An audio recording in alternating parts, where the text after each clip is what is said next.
تو دین شعبہ بازی کا نام ایک جو ہمارے ملک میں اللہ رسول کا اتنا تعارف نہیں ہے جتنا ولیوں کا تعارف ہے۔ ولیوں کا تعارف کرنا، ان کی زندگی پڑھنا ہمارے ایمان کا حصہ ہے، لیکن ہم ہندی معاشرت سے متاثر ہیں۔ ہم نے ولیوں کو بھی اللہ کے قریب پہنچا دیا اور جھوٹی سچا جو کچھ چاہا لکھ دیا۔ اس امت نے دین کو بچایا ہے سند کے ساتھ، یہ تھوڑا ہے کہ جو مرضی لکھا ہوا آمین۔ شیخ عبدالقادر جیلانی رحمۃ اللہ تبارک و تعالی علیہ پیران پیر ہیں، اس میں کوئی دوسری رائے ہے ہی کہ وہ ولایت کے مقام میں سب سے اوپر ہیں، اللہ نے ان کو یہ مقام دیا ہے۔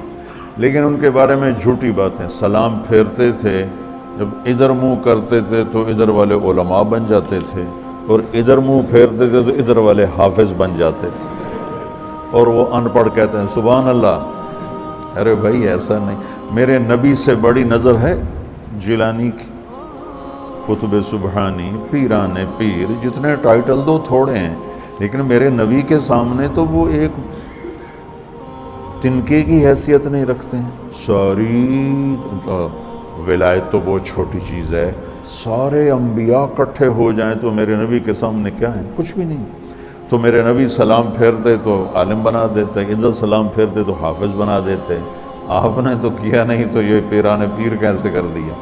یہ اس قسم کے جھوٹے قصوں نے وہ دین کا حلیہ بگاڑ دیا، دین کی شکل بگاڑ دی۔ مثال کے طور پہ یعنی آپ اگر ہمارے صوفیاء کی کتابیں اٹھا کے پڑھنا شروع کریں نا تو آپ کو وہ ایسی ایسی یعنی باتیں اور ان کے اندر ملیں گی کہ آپ کہیں گے یار یہ باتیں مطلب عقل میں آنے والی نہیں ہیں۔ تذکرۃ الاولیاء کتاب دیوبند بریلوی دونوں چھاپ رہے ہیں، اس میں آپ ذرا بزرگوں کے دعوے سنیں، وہ بندہ کہتا ہے یار یہ کون سی کرامتیں ہیں؟ انہوں نے سورج واپس بلانے ہیں، شاہ شمس نے بلایا سورج نو تے بوٹی پون دیتی ملتان او ملتان جی پونی جانی سگردو نہیں ہو سکتی کیونکہ وہ تو سورج آندا نہیں نا۔ اور سر وہ ایکویٹر دے خط استوا دے نزدیک ہے، جڑے بھی شہر ہون گے وہ گرمی ہوئے گی ہوتے۔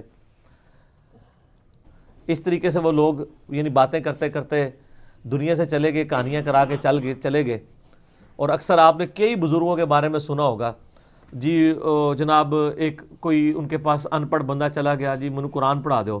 وہ کہتا ہے جی بزرگوں نے کہا جی میرے پیچھے نماز پڑھی، کہتے ہیں جی پیچھے نماز نیت کی، نماز تو ایک نے نیت کی تھی، وہ کہتے ہیں دائیں طرف سلام پھیرا، جتنے سارے حافظ بن گئے۔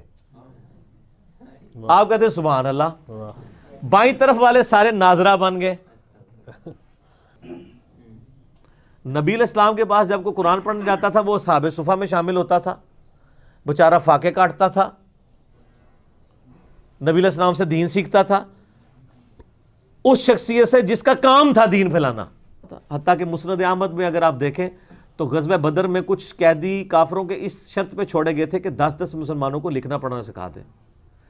کافروں سے لکھنا پڑھنا سکھایا جا رہا ہے، نبی علیہ السلام نے کوئی نگاہ نہیں ماری، مولا علی نے کوئی نگاہ نہیں ماری، ابو بکر نے کوئی نگاہ نہیں ماری۔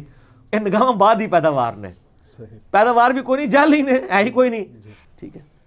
تو یہ کرامات اور یہ ان کے اوپر وہ چل رہے ہوتے ہیں، بیسیکلی وہ دیومالائی قصے کہانیوں سے دین کو وائلیٹ کرنا چاہ رہے ہوتے ہیں۔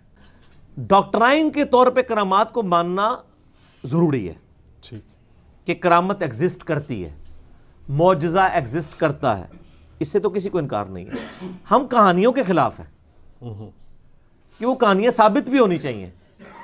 آپ پھر ایسی سی کہانیاں کراتے ہیں کہ جن کا پریکٹیکلی پروف کوئی نہیں ہوتا، الٹا اسلام کی دشمنی کا باعث وہ بن جاتی ہیں، تو ان کہانیوں کو تو نہیں ہم مانیں گے۔ یہ کرامت کسی کے اختیار میں نہیں ہوتی ہے کہ کوئی کر کے دکھا سکے، تا وقت ہے کہ اللہ تعالیٰ کسی معاملے میں کوئی معجزہ تفویض نہ کر دے۔ جیسا کہ موسیٰ علیہ السلام کو ایک پرماننٹلی معجزہ اٹیچ تھا کہ وہ عصا پھینکتے تھے وہ سانپ بن جاتا تھا، لیکن جب پہلی دفعہ بنا اس وقت موسیٰ علیہ السلام بھی ڈر کے، قرآن پاک میں آتا ہے، اس لیے کہ ان کو پتہ ہی نہیں تھا کہ ہو جانا ہے۔ اس کا مطلب ہے کہ انہوں نے نہیں کیا تھا، خود کیا ہوتا تو اینڈ رزلٹ کا پتہ ہوتا انہیں۔ یہ تو سر حال ہے معجزوں کا۔ تو کرامات تو چھوٹی چیز ہے، وہ تو اولیاء اللہ سے ریلیٹڈ ہے۔ تفویض والا معاملہ کوئی نہیں ہوتا کہ آپ کہیں کہ کسی کی کیپیبلٹی یا کمپیٹنسی آ جاتی ہے۔ اس میں آصف بن برخیہ والا ایک واقعہ، آصف بن برخیہ کا نام تو کسی حدیث کے اندر نہیں آیا، وہ اسرائیلی روایتوں کے اندر ہے، وہ پیش کر دیتے ہیں، اس کی کوئی ڈیٹیل نہیں کہ وہ بندہ کون تھا، فرشتہ تھا، جن تھا، نبی تھا، اور اس کی بنیاد پہ پوری ایک ڈاکٹرائن کھڑی کی ہے۔ میں نے اس حوالے سے بھی تخت بلقیس کے واقعے کو اس میں ڈسکس کیا ہے. کہتا ہے جی ایک بزرگ تھے جی, انہوں نے ایک دن بیٹھ کے حساب لگایا کہ میری زندگی کتنی ہے, تو ان کو پتہ چلا 60 سال ہے. وہ کہتے ہیں جی اگر میں نے روزانہ بھی ایک گناہ کیا ہو تو 60 ملٹیپلائڈ بائی 365, یہ تو پتہ نہیں انہوں نے آندہ بھی ایسی کہ نہیں, بل میں اس نے ذہن رکھنا کہ انہوں نے ملٹیپلائی کر لیا ہوئے گا. اچھا کر کے تو وہ انہوں نے کیلکولیٹ کیا تو وہ جناب وہ تو پتہ نہیں کتنے ہزاروں گناہ ان کا, تو میں نے تو کئی دن ایک سے زیادہ بھی کیے ہیں, تو یہ تو لاکھوں گناہ ہے. ایک چیخ ماری اور روح پرواز کر گئی. سبحان اللہ, سبحان اللہ. لیکن یہ پہلے ہوتا تھا. اب لوگ پوچھتے ہیں کہ سر یہ چیخ انہوں نے ماری اور حساب کتاب سارا خود کیا, یہ آپ کو بتایا کس نے کہ یہ ہو گیا تھا؟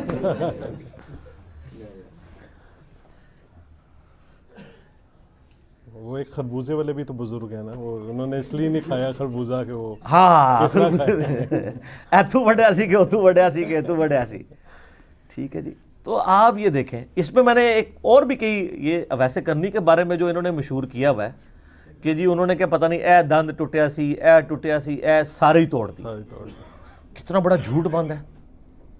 یعنی ایک فیبریکیٹڈ چیز ان کی طرف منسوب کی ہے, اور پھر اس پہ جھوٹ بولا ہے جی کیلا نازل ہوا ہے جی ویسے کرنے کے لیے.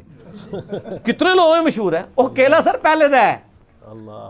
ٹھیک ہے, ویسے کرنی ایسے نہیں نازل ہوا ہے. گورے آگے نہ گل کریو, پہلے ہی بڑے بے عزت ہو رہے ہیں مسلمان. میں اس لیے کہتا ہوں کہ اللہ کا شکر ہے کہ ہمارے علماء کو انگلش نہیں آتی اور گوروں کو اردو نہیں آتی, ورنہ بڑی مشکل کھڑی ہو جاتی. ان کو اپنے مزاحیہ پروگرام جو ہے نا وہ کون سا ایک پروگرام چلتا ہے وہ حسب حال تو اردو میں چلتا ہے نا, انگلش میں وہ جو ایک ہے وہ میرے بچے دیکھ رہے ہوتے ہیں, وہ نام ہوتا ہے وہ جو بغیر یعنی بولے ہوئے ایکٹنگ کرتا ہے, مسٹر بین. مسٹر بین. تو وہ مسٹر بین فیل ہو جانا تھا سر. ہمارے علماء ماشاءاللہ جو کچھ بیان کرتے ہیں نا, جی جی, تو یہ آپ کو ہر جگہ مسٹر بیم نظر آنے تھے. لیکن اللہ کا شکر ہے کہ ان کو انگلش نہیں آتی, ان کو اردو نہیں آتی, اس کی وجہ سے اسلام بدنامی سے بچ گیا. ادروائز جو کچھ اور بولا میں کرامات ہوتے. اگلا سوال کرو.